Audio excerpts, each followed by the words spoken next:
So I will call the meeting to order.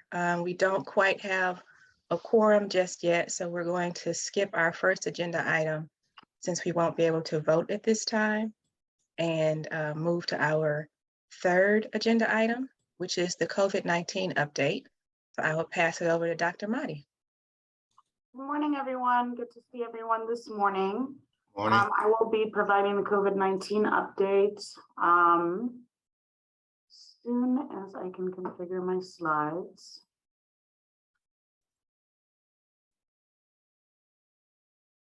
Can everyone see the right screen? Yes. Yes. So this is the COVID-19 data update, case data as of August 16th. As always, many thanks to our senior epidemiologist, Matt Haslam, for his work in putting these slides together. So as always, I'll start with the St. Louis City COVID-19 epidemic curve that you can see through August of this year. Average daily case counts plateaued at roughly 100 cases per day for nearly 2 months, remaining constantly elevated since the end of May. Fortunately, the average case count is decreasing in August and is down to roughly 66 cases per day. This trend is encouraging, but we may see a rebound after the first few weeks of school. Testing and self-isolation when positive remains a critically important step to protecting others. So we continue to encourage residents to test themselves before and after attending high capacity events, if they have a known exposure to do the same or if they develop any symptoms. So this is the Missouri State sewer shed COVID cases and fragments in sewers data. Viral load in wastewater correlates strongly with diagnoses and is a helpful surveillance tool. The most current data shows viral load peaked in mid-July and has started to decrease. This trend is in agreement with the data I just shared with you for case counts. This is another view of our sewer shed data. We have seen increasing viral loads in wastewater for 2 surveillance sites in the city of St. Louis. You can see those in the red circles on the screen. Of note, the sign at MSD Bissell Point in the city saw a sharp increase in the most recent week, but had been trending rapidly downward for several weeks prior. And the site at South City has a relatively low sample size, which may lead to greater statistical variance. 2 sites in our regions reached a statistically significant elevated viral load, indicating that transmission may still be high in these specific areas.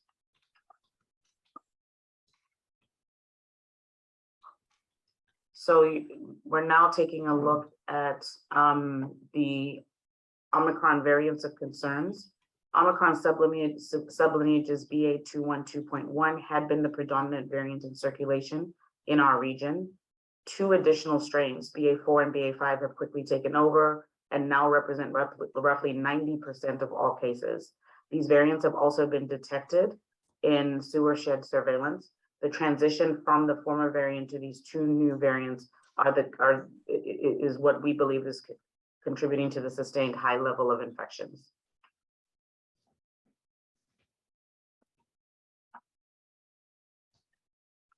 So let's look at the CDC community level metrics. Currently, the city is in the medium risk category for the CDC's community level metric due to a drop in the number of daily cases. Hospitalization remained quite elevated across the region, which is my area of continued concern. But hospitalizations are a lagging factor, so it may take some time for admissions to decline too. Residents need to weigh their personal risk, take precautions as necessary. In addition to getting vaccinated, we really need to focus on boosting in our region right now. Wearing a face mask when indoors and around vulnerable people, social distancing, practicing good hand hygiene, improving ventilation are all great strategies for reducing the risk of infection. COVID-19 case data by ward and neighborhood is what you're seeing before you. So the brightest spot by far can be found in the Central West End. Proximity to BJC hospital system is likely contributing to that bright cluster because of the routine testing done at larger institutions. We've seen a considerable drop off in people getting PCR testing in our region. Universities similarly test students and staff frequently, and SLU's campus in Midtown will be an area to keep an eye on as school goes back into session. So let's look at case 19, case demographics by race.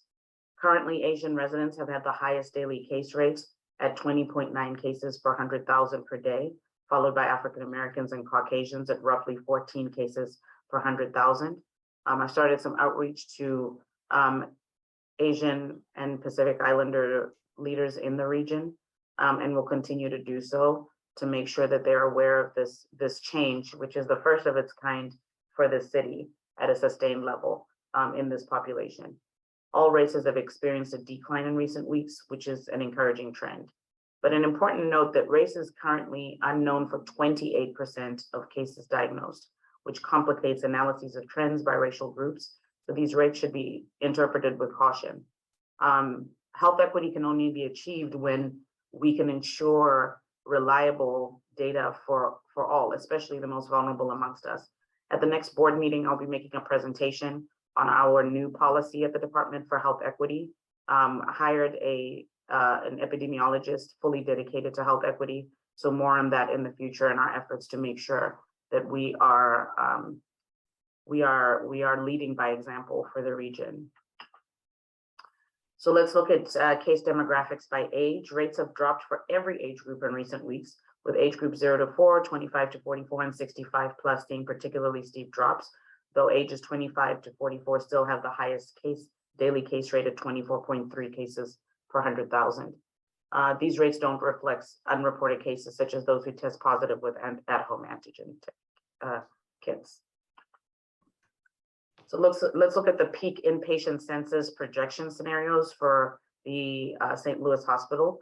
Recent hospital data indicates a clear downward trend in the inpatient census across pandemic task force hospitals. Hospitalizations are now decreasing quicker than even the most optimistic prediction from BJC Center for Clinical Excellence, which is highlighted in the light blue curve. The inpatient census is still much higher than our target, but this is a good trend that we hope to see continue in the coming months.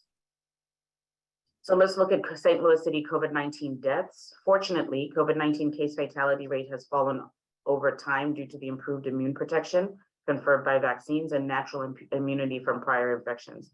This decoupling of cases and deaths can be observed when we compare the Omicron wave this winter to the number of deaths during the Alpha wave, aka the B117 variant over the previous winter.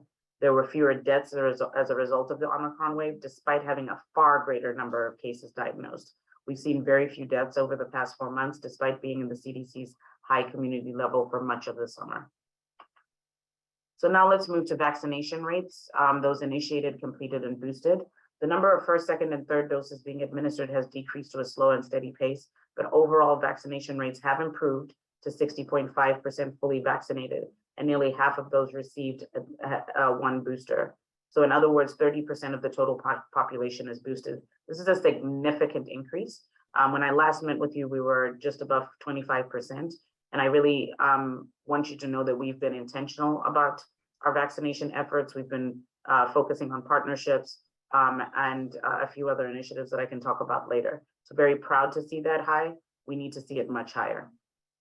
Fourth dose is recommended for older adults and for those who are immunocompromised, and this recommendation will likely be extended to the general population as the reformulated Omicron-specific vaccines reach the market in the coming weeks or months. When we talk about fully vaccinated, and those are age 5 and above by geography, zip codes in North St. Louis continue to lag behind Southwest zip codes and overall vaccination initiation rates. Previously, area with the overall lowest rates had the greatest improvement, but this observation isn't true anymore, which means the gap in vaccination rate is no longer on pace to close. Generally, though, rates of vaccination have been slow, with the greatest improvement being less than 1%. This is likely due to the fact that a majority of people who are already fully vaccinated. And let me make a clarification there. The CDC has updated their guidance to differentiate between up-to-date vaccinations and fully vaccinated, right? So fully vaccinated includes boosting. Those who aren't fully vaccinated have likely been exposed to the virus and developed natural immunity, and as a result may perceive their risk of serious illness to be low, which is incorrect, which is why education and, again, encouraging boosters continues to be critically important. Let's talk about vaccination in school age. That's a 5 to 17-year-old.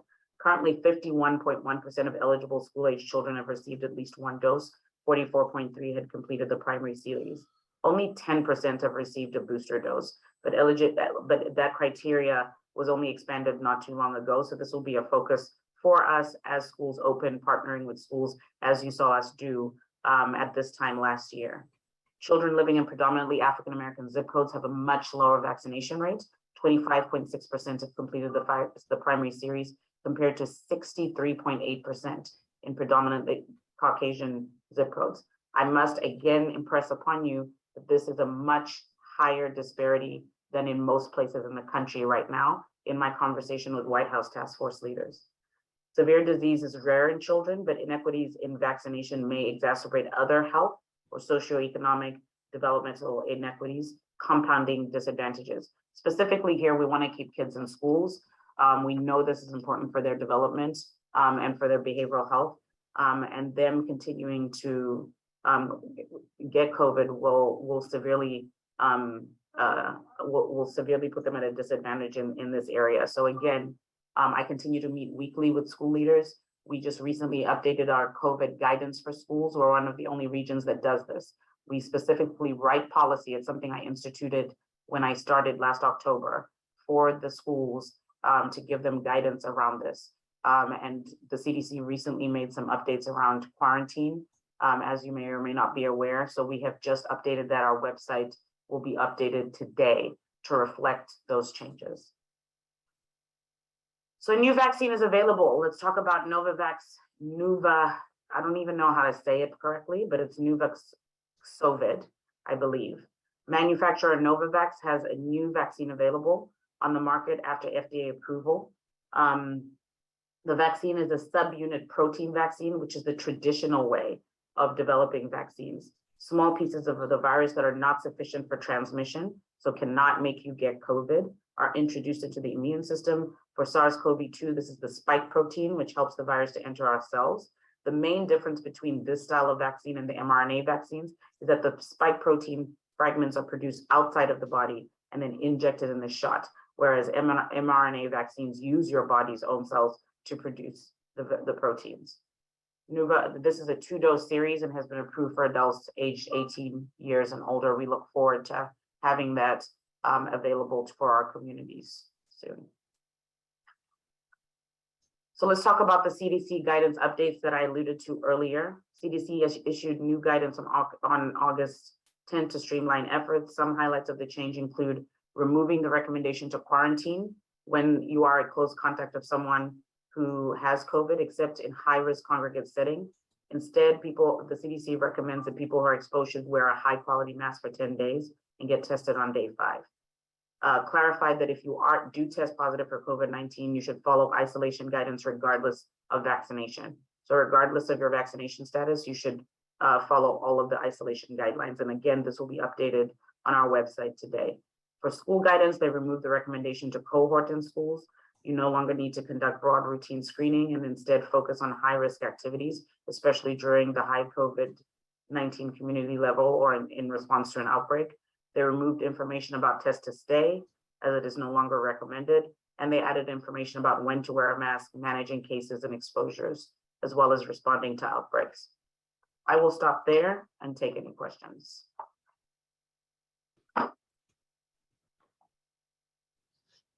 Quick question, Dr. Maddie. Thanks for the data. With regards to the low percentage of African-American kids who've been vaccinated, does that correlate with kids vaccinated for other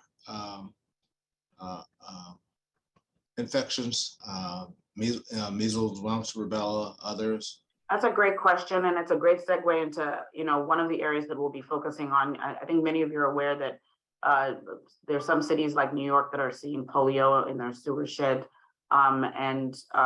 overall, there's a New York Times article that was published yesterday, I believe, that speaks about the overall decline in immunizations, childhood immunizations that the WHO also recognized. And so while I don't have that data yet, Dr. Ross, I think it's important that you highlighted that, and I can ask my epidemiologist to make those comparisons so I can make those available to you. So we'll be starting a campaign within schools to really talk about immunizations in general. My PIOs are working on the first of those messages actually for tomorrow, end of that week, that we'll be sharing on all our social media platforms. We're also working on expanding our communications campaigns more broadly in the way that we have with monkeypox, which you'll hear more about our incredible efforts in that regard during the departmental updates. And so I do think that's an important data metric for us to be aware of and for me to be bringing to the board. So I'll make sure we have those for the next board meeting. Thank you. Dr. McNichols? Dr. McNichols? Oh, sorry.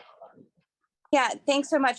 My question is on the same area of concern. Do we have any sense about if these unvaccinated children live in unvaccinated homes, or are there adults vaccinated, but the children just aren't, indicating, it's still concern about vaccine in pediatric population, or is it concern about vaccine in general for these families? Unfortunately, our data isn't that, we don't have the ability to be quite that specific and granular in our data currently. What I do know is that the zip codes that those children are represented in correlate to the zip codes for the overall lower vaccination rates, so North City and parts of South City.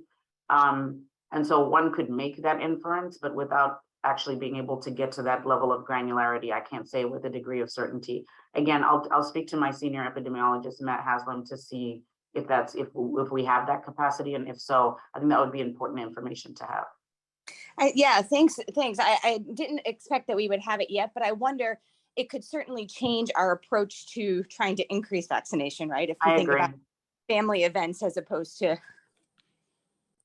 I agree strongly, Dr. McNichols. I agree strongly. And like you said, especially since right now we're dealing with such significant and understandable pandemic burnout and fatigue, which is limiting our opportunities to really see an uptick, especially in boosters. Like, people are just tired of vaccines in general, tired of anything COVID related. We have to get really intentional and specific and innovative about how we deliver those vaccines. So I have a related question, because I'm thinking about, I understand that we're making the policies for the school districts, and I don't know if it's up to the schools to then communicate to parents what the changes will be, or if the health department will have material and messaging that's directed at parents and caregivers.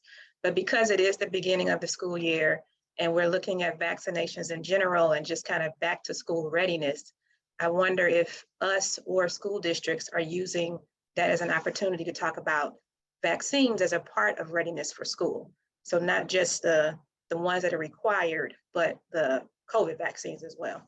I love that idea.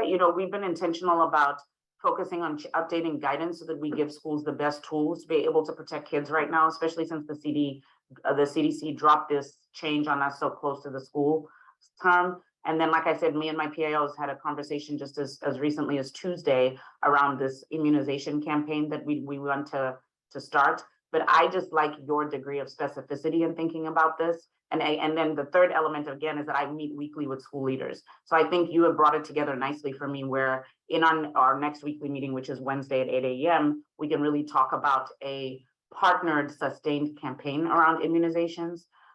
What we're doing with monkeypox right now is English and Spanish pamphlets, toolkits that are available on our website so that anyone can download them and use them in their area. We also printed out 20,000 for SLPS for their big school back to school segment. So that type of blueprint we can do again for childhood vaccines and make sure that we have a sustained campaign and really be preventative and not wait for the same fate that other cities, regions, both nationally and globally are experiencing around this unfortunate resurgence of disease that we have absolute protection for, and we cannot go back there. So I can't agree with you more, Serena. I think an intentional, sustained campaign that's bi-directional between the health department and schools, and being really focused on how we can reach parents outside of sort of a passive approach of relying on them will be great. So I'll work on that with them this Wednesday at 8 and report back to this group at our next board meeting. Thank you. Any other questions or comments on this topic? Okay, it doesn't look like I see any hands up. So thank you, Dr. Mahdi. We will circle back to our previous agenda item. We do have quorum. So I'm going to ask for a motion to approve the Zoom video from July 21st as our minutes. So moved. Can I have a second? Second. All in favor? Aye. Aye. Opposed? Abstentions? Okay, motion carries. Thank you. All right, so I'm going to give a very brief update. At our last meeting, we talked about the desire to create a resolution to support reproductive equity. And Linda has offered to draft that resolution. She's not able to be in the meeting today because she's with her son getting him moved into college, but she has been looking at examples from other cities who are also doing something similar to this. And her intent is to have a draft for us to review by the end of this month or early September, so that by the time we meet in September, we'll be able to actually vote to approve that resolution. So be on the lookout for that draft within the next few weeks so that we can provide any feedback or comments via email throughout the drafting process so that we have a final document ready for our September meeting. Any questions about that? All right. So we're going to go to our board committee reports. And before we go to each committee report, I want to remind everyone that for new board members, we really need to have the orientation completed. Much of our work and activity happens at the committee level, and we haven't assigned people to committees who are new because we haven't completed the orientation process yet. So that's an important part of joining the board and contributing and being active. So we have 3 committees that, if you've noticed, every month, they're kind of in a holding pattern, waiting for new members and waiting for their activity to resume.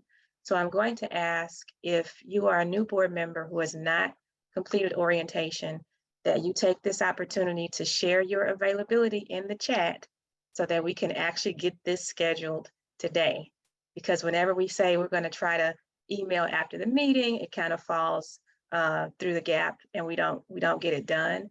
And I think it's been a pretty fair amount of time that we've been trying to accomplish this. So hopefully today we can actually get that scheduled, and then we can start assigning folks to committees and resume our work.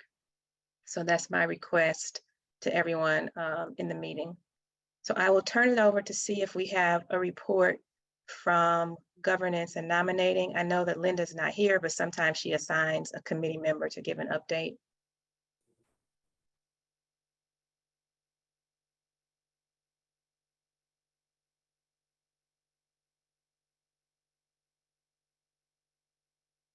And I think maybe Paul is going to give an update, but if you are speaking, you're on mute. Oh, on mute, sorry. Yes, we did not meet last month because I guess Rhonda and Luis, that's 2 members in our committee, because summer is busy, so we don't meet, but we are, basically we are still looking for members joining each committees. Each committees are needing more help. So any new members want to volunteer first, be great. So that's all I have. Thank you, Paul. All right. Academic Public Health Collaborations Committee. I think that's probably me, and also Craig and Will are on the screen, I see. So I don't have any update from I gave an update last meeting. We haven't met in the meantime. I'd be happy to, we'll continue to work on the efforts we talked about, and we'd be happy to have somebody join our committee who's interested in this topic. So that's a shout out. Okay. And the Health Communications Committee, I know, has not met, and Lisa is not here today. I think she's on vacation as well. All right, so let's make this the last month that we have no reports from the committees, because we're all just so busy getting things done. All right.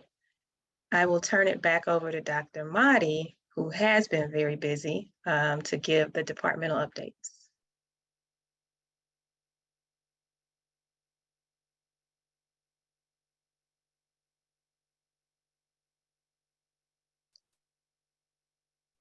Thanks, Serena. I said it about 3 times muted, so just know I thanked you more proximally to you speaking.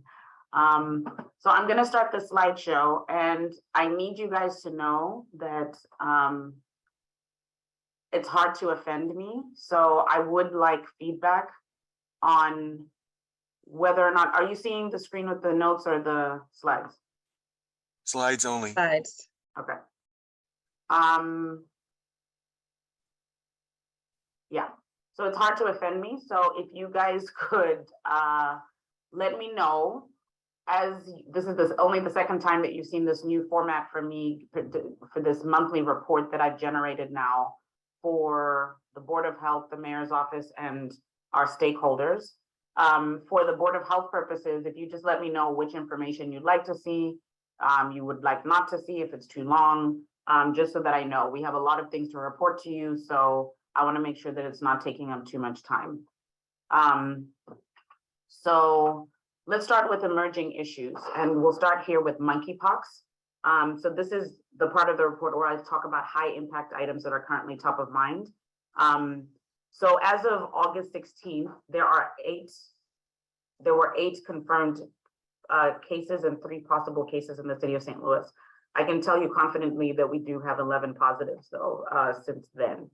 The Department of Health is actively monitoring the situation as well as sharing educational materials that can explain the symptoms of monkeypox and emphasize that it is a health concern for the community. So we published a monkeypox information page on the city website. I'll ask one of my PIOs to put that link in the chat for you right now. It's phenomenal. We have national data as well as St. Louis City data. We have information around signs and symptoms. We have current news reports around monkeypox.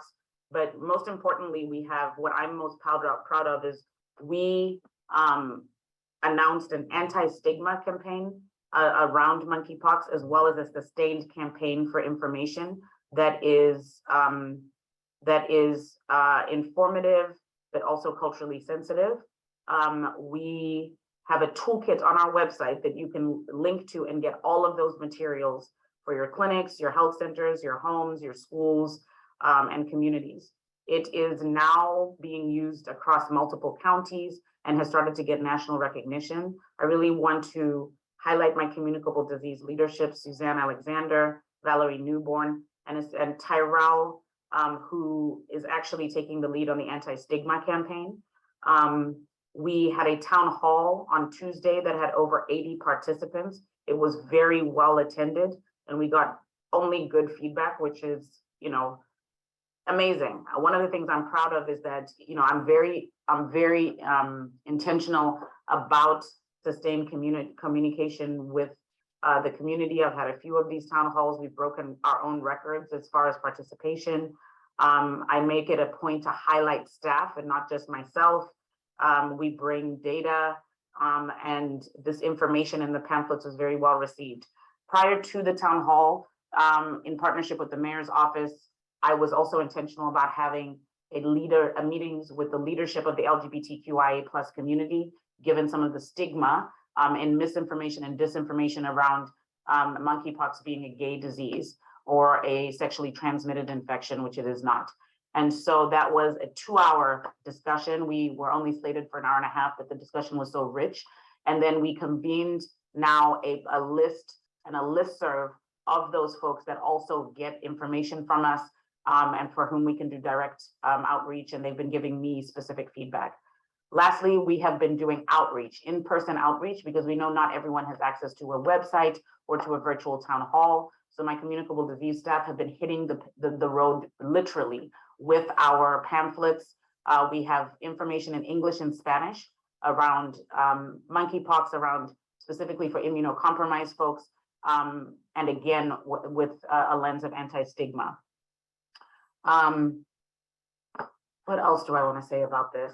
I have been trying to make myself available at a national platform to highlight all of the work we're doing in St. Louis, but to advocate for more vaccines because this is top of mind. Unfortunately, because at a national level, we did not get enough stock of vaccine early enough. States like ours that have lower case counts have had lowest vaccine. We advocated with our county partners and we're able to work with the states to get the highest number of vaccines for a region in Missouri here for the city and 3 other counties with 1,900 vials. So all that information was made available at the town hall. If you need to see a recording, it is available, but that is one of the main emerging issues. The second one is, as you know, we recently had extreme flooding here. The Department of Health rose into action immediately.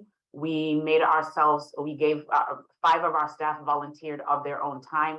We also gave 2 full-time epidemiologists, and Kim Vandenberg, our public information officer, was available full-time. And when I say full-time, Kim was putting in routinely 16-hour days, 7 days a week during the flood time, and we just want to thank her for her service. The Department of Health also performed public health assessment in impacted areas to identify potential threats. And one of the things we did was also have a sustained campaign around safety measures, around mold, general safety, but specifically around behavioral health. We saw North City, which is minoritized, which has significant health disparities, severely impact. And when I did my own personal canvassing, just so that I could get an assessment of what was happening in flood areas, and I spoke to folks in their homes, it was clear that there was a lot of trauma. And so I reached out to BJC Mental Health, and they immediately sprung to action, in addition to the work they were doing in the region to provide pods and to come to the MARC events, where the one-stop shops for support during the floods. They gave us, I asked them for canvassers. I wanted people who had hit the ground to specifically speak to behavioral health, give people numbers they can call, we had BHR providing group counseling, which is really unprecedented. And I have follow-up meetings with the Department of Mental Health next week to give some of our qualitative data from that so that they can advocate for further funding to continue sustained behavioral health response for flood victims. I'm extraordinarily proud of the work that the department did. I also want to highlight Justin Hauser, our emergency preparedness, who took a leadership role in incident command. Last and not least, we talked about COVID-19, which continues to be an emerging issue. So I will move now to just share with you some of our violence prevention efforts. This is EpiData through July, and we've given percent change from prior month as feedback that we got from our fearless leader, Serena Mohammed. And so in the last month, we had 16 potentially violent interactions interrupted. Unfortunately, this was a little bit of a decrease from the former month. We've also seen 103 high-risk individuals under case management overall. That's an increase of 6%. We also saw 6 community events around violence prevention and 65 referrals for employment, housing, or financial aid, and that's a great increase there at 3%. We have a comprehensive overview on our website for this data. Behavioral health, I will be debuting our new Behavioral Health Bureau within the next 6 to 8 weeks. I have partnered with the CDC after a very successful visit with the director for the CDC earlier this year. And we have hired, I'm very, very thankful to be able to report that we have hired 6 high-level CDC employees to come and get our behavioral health bureau off the ground.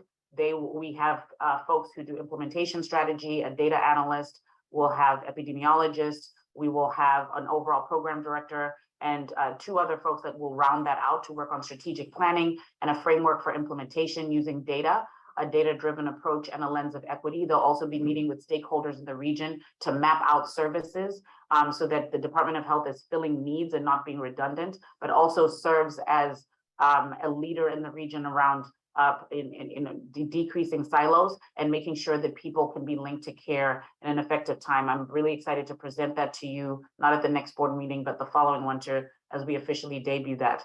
But as we look at EpiData for July, We saw 192 emergency room visits for suicidal ideation. That's a 7.3% increase, which should be alarming.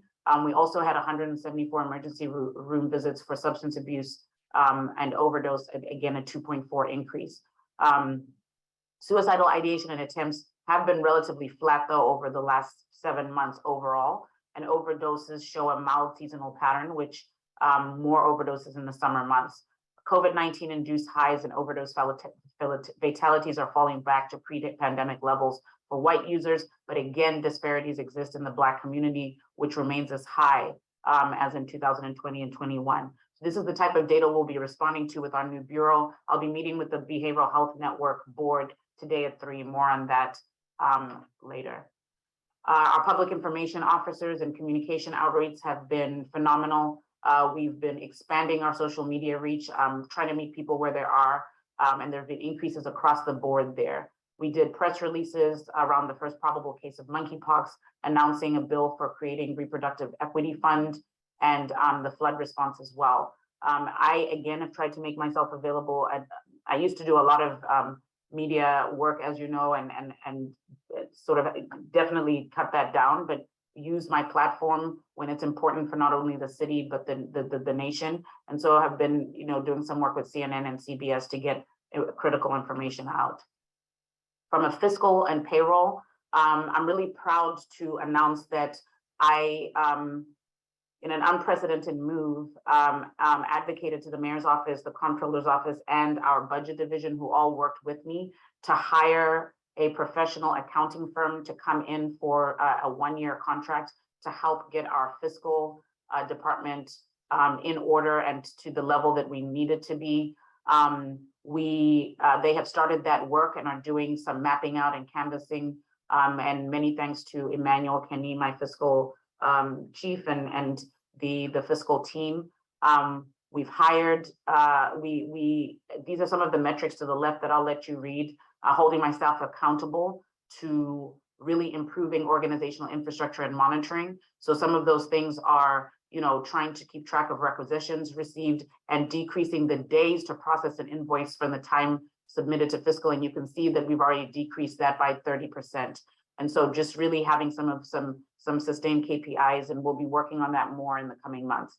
I have hired, since I started in October, 33 people. Last month, we introduced 3 people, but 2 people left. And again, it's that turnover that continues to hurt the health department. I do sustained exit interviews now, and the #1 reason is salary. Thankful for the mayor for increasing salary in July by 4.5%, but we still have a ways to go for equity. And this is something her administration inherited, and she's committed to improving, and will continue to advocate. Second reason is burnout. And so I'd like to really make a push for ARPA funds to work on workforce development and capacity building for the fall allocations, and would appreciate support from this board in advocating for that. Communicable diseases, we've been actively involved in monkeypox protocols in place, outreach, canvassing, as I talked about. We've added team members. CD is really happy about that, and we've increased education and condom requests for our HIV services. I'll let you just sort of passively take a look at the metrics there, but our completion rate for our communicable disease investigations is 97%, which we're really proud of. We've completed over 5,000 surveillance cases, and again, very active in monkeypox, all phenomenal work. No significant changes in data for the hepatitis B regions, but you can passively read that when I send the report out to this group by end of day today. When we look at chronic disease, we're really focused here on reducing prevalence of diabetes, high blood pressure, and pre-diabetes by reducing barriers to healthy food access and building skills knowledge. Saw a dip in that in the last month, so working with my bureau chief to address that. We're also working to demonstrate an increase in knowledge, skills, and preventative health behaviors through men's health presentations in the city of St. Louis. And so we had an additional 2 in the last month, and we're well on track to our goal of 18 annual events there. We continue to highlight the need for a nurse in our Show Me Health Women program. Again, the lack of equity in pay, especially for nurses, is hindering our progress there. Would really appreciate board support for any connections there. The program provides professional nursing case management services to ethnic minority, low-income women, age 35 and older in the city and 4 surrounding counties. So this is such a critical program. We also include follow-up of abnormal pap tests, mammograms, and clinical breast exams, which, as you can imagine, are really important right now. We've seen a lot of critical threats to reproductive health since the overturning of Roe v. Wade. And so we really want to fill that spot and continue to work in women's health. Our maternal child health is just a star program in the department. Lead and asthma screenings consistently improving. You're seeing 50%, 40% increase in 1 month alone. We did 6 offsite lead safety screenings in the last month. And just, again, this is a highlight program, and I just want to make sure they get their due note there. I'll leave maternal child health. No significant changes. I will say we had 10 school health community outreach events completed this month with educational services for 80 childhood workers. And the number of immunization audits at school will increase as children return to school. And the feedback that I received earlier will go to this group as well. Environmental health is also working on their metrics. So food and beverages want to reduce food-related illnesses through routine beverage inspection programs. Community sanitation is working to respond to complaints on landlord and tenant issues, as well as to maintain safety standards for visitors to hotel and public recreational centers. So again, we will let you know, and I will tell you that this is where we saw 5 staff members support the July flood response, performing community safety related assessments as well. So this is in addition to the other 5. So DOH was a huge volunteer presence for flood response for the city of St. Louis. Animal care and control, we saw service requests for bites and service requests for enforcement of animal ordinances increase significantly.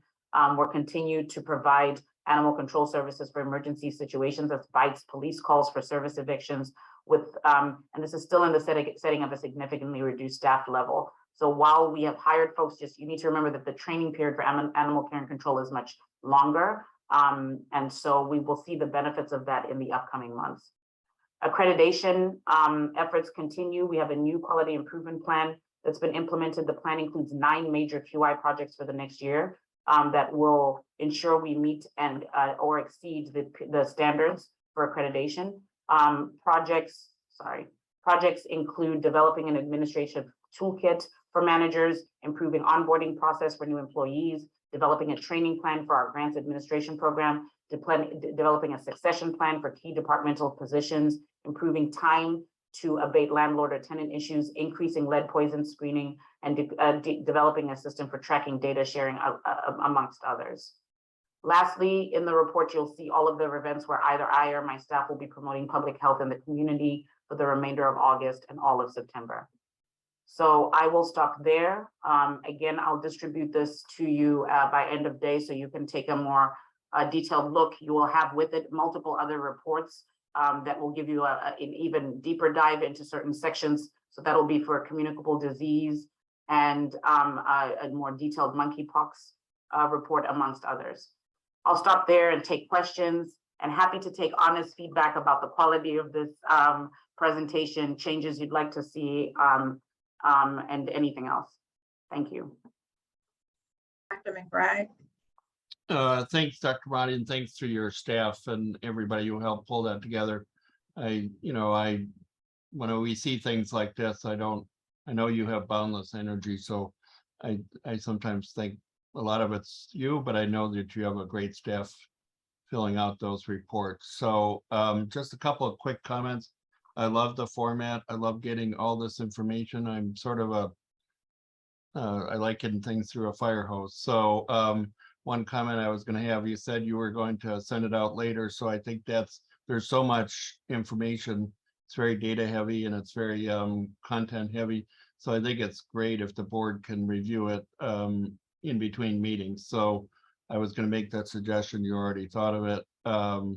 And I think it's great to have this broad, I've been making this point for a while. We've been so focused on COVID that there's so many other parts of public health that I'm glad you're focusing back in on this. And then the final comment, I know you mentioned that you were kind of on the media a lot, as we all know, before you took this position. And I just want to give you a shout out for doing that. I think it's, I know you have so much on your plate and what you're doing in your regular job, but I think it's important for the city and it's important for public health at large that you continue to do this. And again, I don't know where you get all the energy, but I just applaud you for doing that and continuing to do that.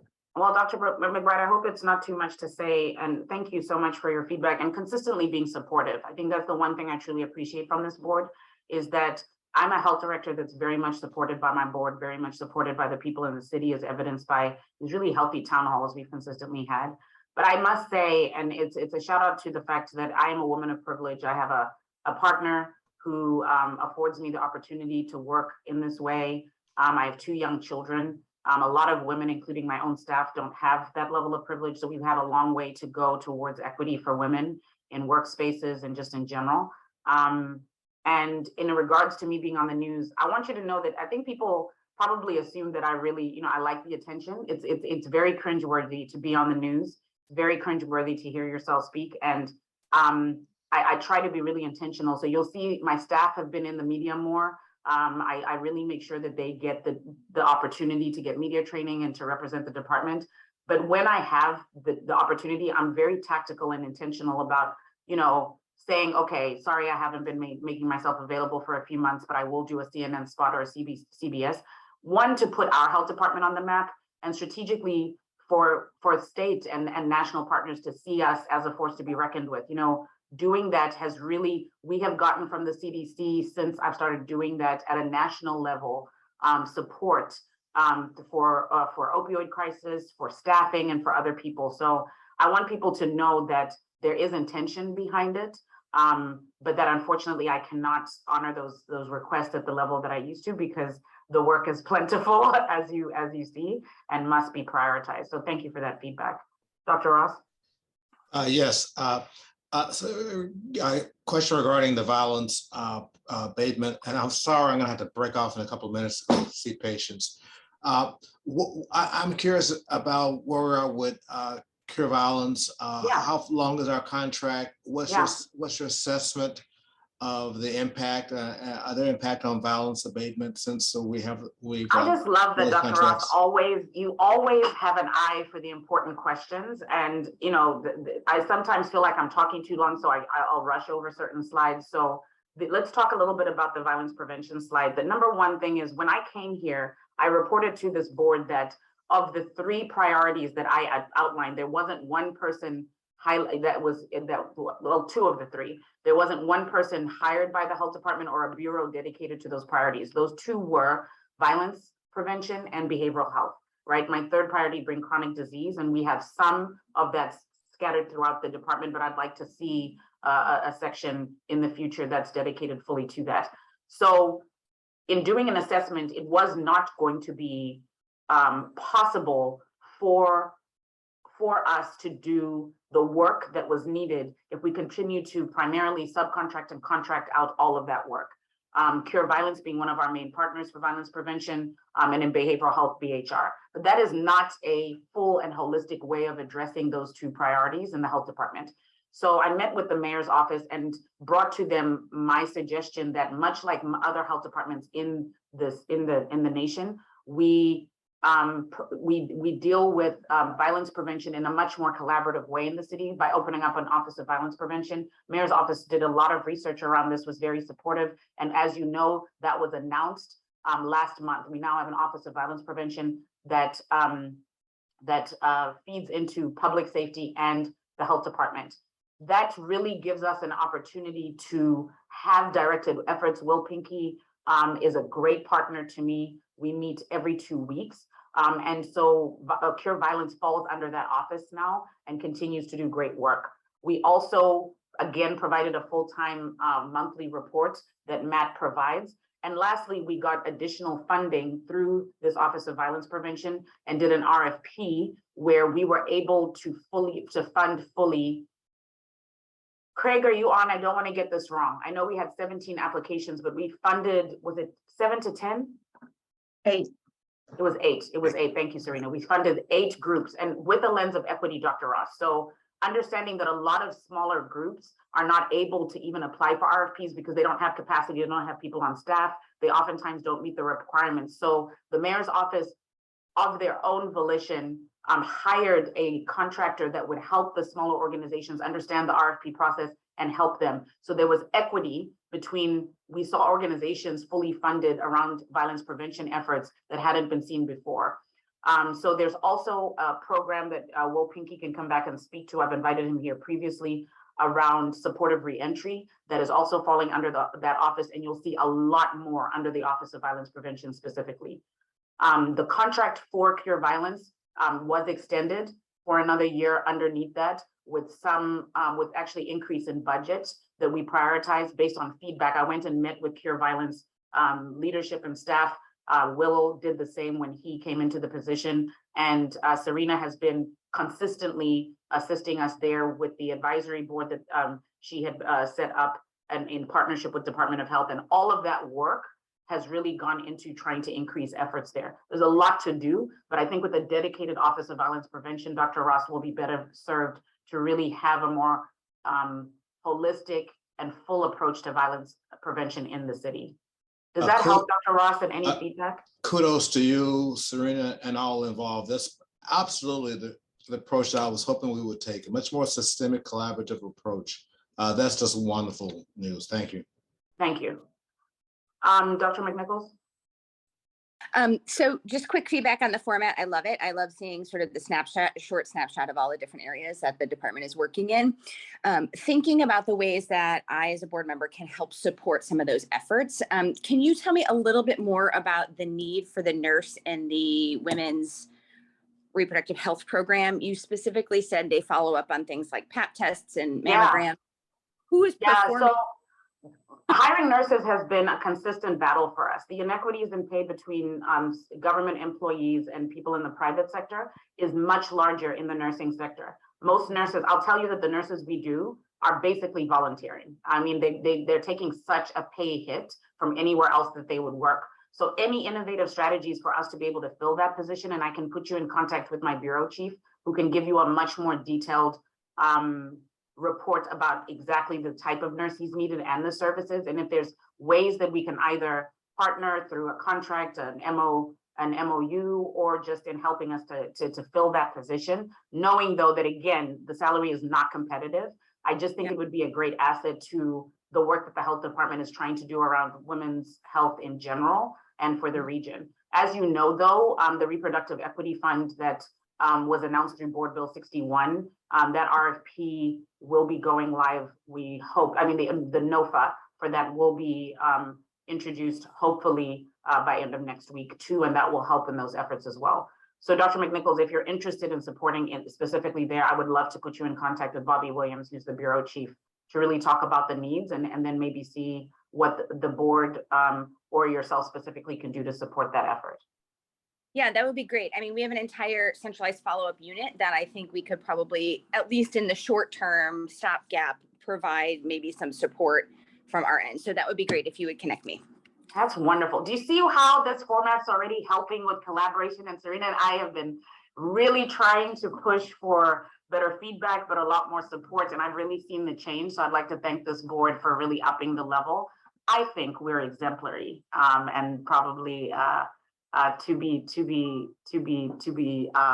emulated, not just regionally, but nationally. So thank you all. Any other comments or questions?